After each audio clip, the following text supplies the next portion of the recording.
Imagine finally getting your New Zealand work visa approved, but then discovering your spouse or children may not be allowed to come with you. For thousands of migrants in 2026, this is becoming one of the biggest immigration surprises.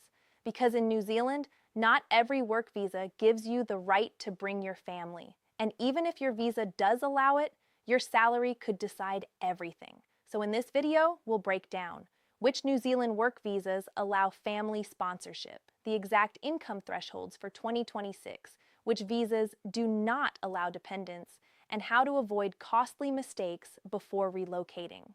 Let's get into it. Why this matters. New Zealand remains one of the world's top destinations for skilled workers. But for many migrants, moving alone is not the plan. People want stability. They want their spouse beside them. They want their children studying safely and building a future together. The good news is, New Zealand does allow many foreign workers to bring their immediate family members.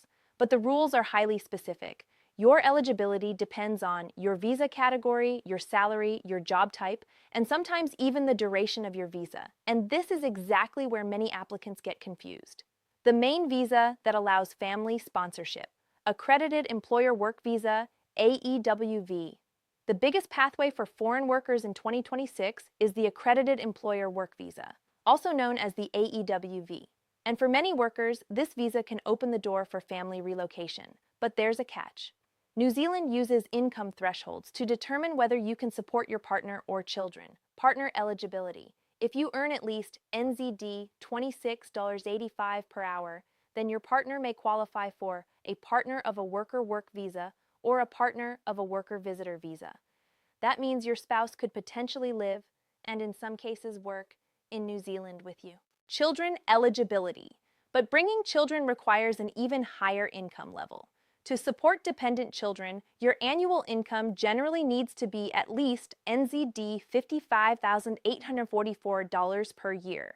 If you meet this threshold, your children may qualify for a child of a worker visitor visa or a dependent child student visa, which means they can legally live and study in New Zealand.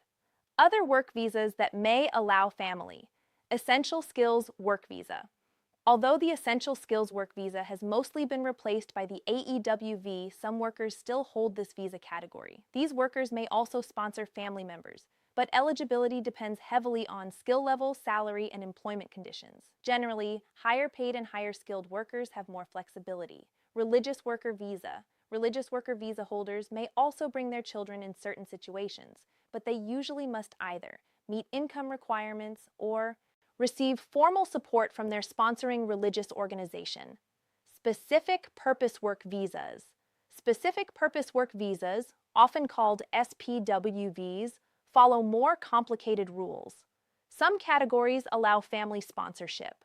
Others impose additional conditions based on occupation type, application period, and income level.